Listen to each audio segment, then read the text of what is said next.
अस्सलाम वालेकुम। आज हम बात करेंगे कि एंजियोप्लास्टी के बाद जो पेशेंट्स हैं वो अपनी केयर किस तरह से करें।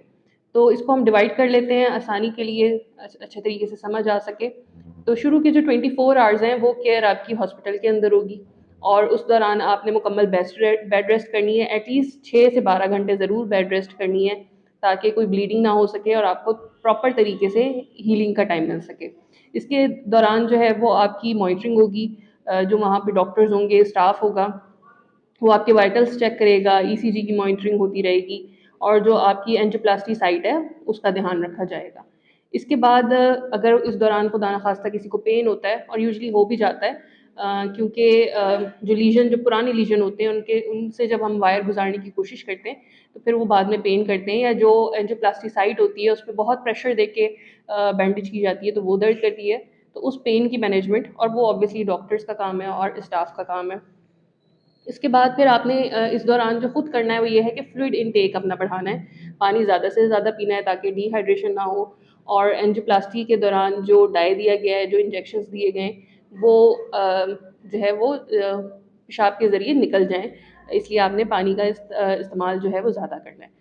फिर आ जाता है इसका शॉर्ट टर्म केयर आपने क्या करनी है, यानी कि अगले कुछ हफ्ते, पहला हफ्ता या अगले कुछ हफ्ते किस तरह से केयर करनी है। तो उसमें आपने अगेन वूंड केयर करनी है। जो आपकी एंजियोप्लास्टी की जगह है, साइट है, वो ड्राई रहे, क्लीन रहे, इसका ख्याल करना है। उसको किसी स्पेशल सोल्यूशन से साफ़ नहीं करना है, बल्कि सिर्फ पानी से या नॉर्मल सलाइन से उसको आपने साफ़ सुथरा रखना है। जो आपको अद्वियात दी गई हैं उनकी बाकायदगी करनी है। जिस तरह से आपका खाना स्किप नहीं होता है, उसी तरह से आपने अपने जो अद्वियात बताई गई हैं उनको स्किप नहीं होने देना है। जो आपको फॉलोअप्स बताए गए हैं, जो भी शेड्यूल बना के दिया गया है, उसी स्केड्यूल पे आपने अपने फॉलोअप्स, रेगुलर फॉलोअप्स करवाते रहना है। इसके अलावा क्योंकि अब हम बात करें अगले 1-2 हफ्ते की, तो अब आपने ग्रेजुअली अपनी जो एक्टिविटी है उसको बढ़ाना है। बहुत ज़्यादा स्ट्रेनस एक्सरसाइज नहीं करनी है, लेकिन थोड़ी थोड़ी अपनी फिजिकल एक्टिविटी को बढ़ाते जाना है। इसके अलावा आपने अपनी खाने पीने का बहुत ख्याल रखना है। इसमें जो भी एहतियात आपको बताई गई होगी आपके डॉक्टर्स की तरफ से, कि नमक का, चिकनाई का, तली चीज़ों का परहेज़ करना है, उसको आपने ख्याल रखना है। अब आ जाते हैं हम लंबे ड्यूरेशन के ऊपर, कि आपने लॉन्ग टर्म क्या एहतियात करनी है। लॉन्ग टर्म एहतियात में देखें, क्योंकि अब एक मेटल आपकी शरीयानों के अंदर आ चुका हुआ है, जो अल्लाह ताला की कुदरती बनाई हुई शरीयान है, उसके अंदर एक इंसान की बनाई हुई चीज़ आ चुकी हुई है। अक्सर लोगों का ये ख्याल होता है कि अगर हमने स्टंट डलवा लिया है या बाईपास हो चुका है तो अब दवाओं से जान छूट जाएगी। ऐसा बिल्कुल भी नहीं है। दवाएं जो हैं वो उसके बाद भी जारी रहती रहती हैं, और बल्कि और बाकायदगी से खानी होती हैं।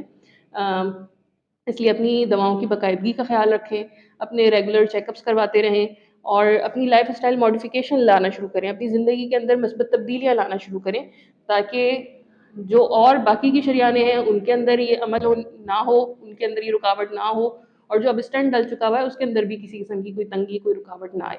तो वो लाइफ स्टाइल मॉडिफिकेशन क्या है कि उसमें आपने एक्सरसाइज करनी है, हल्की फुल्की एक्सरसाइज करनी है, अपनी खाने पीने की चीज़ों में तब्दीलियाँ लानी है, और स्ट्रेस से, ज़हनी उलझन से, दबाव से बचे रहना है।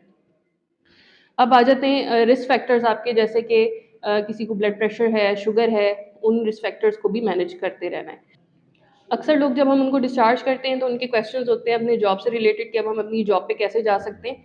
तो वो अकॉर्डिंग टू आपकी जॉब की जो नौयत है उसके मुताबिक बता सकते हैं। एक जनरल सा आइडिया ये है कि 2 to 4 वीक्स के अंदर आप अपनी जो जॉब है उसको कंटिन्यू कर सकते हैं। ट्रैवलिंग का ये है कि आप जो शुरू के 3 से 5 दिन हैं, स्पेशली इलेक्टिव प्रोसीजर्स में, तो उसके बाद आप अपनी ट्रैवलिंग शुरू कर सकते हैं। खुद से बाइक राइड कर सकते हैं, गाड़ी ड्राइव कर सकते हैं। और जो एमरजेंसी प्रोसीजर्स हैं, जैसे जिनकी फ़ौरन हार्ट अटैक के बाद प्राइमरी एंजियोप्लास्टी हुई हुई होती है, उनको तकरीबन 5 से 7 दिन के बाद वो गाड़ी ड्राइव कर सकते हैं या बाइक राइड कर सकते हैं। उम्मीद है कि तकरीबन तमाम ही सवालों के मैंने जवाब दे दिए होंगे, लेकिन इसके बावजूद भी अगर के कुछ सवालात हैं तो आप कमेंट करके पूछ सकते हैं। इंशाल्लाह हम उसका ज़रूर डिटेल में जवाब देंगे।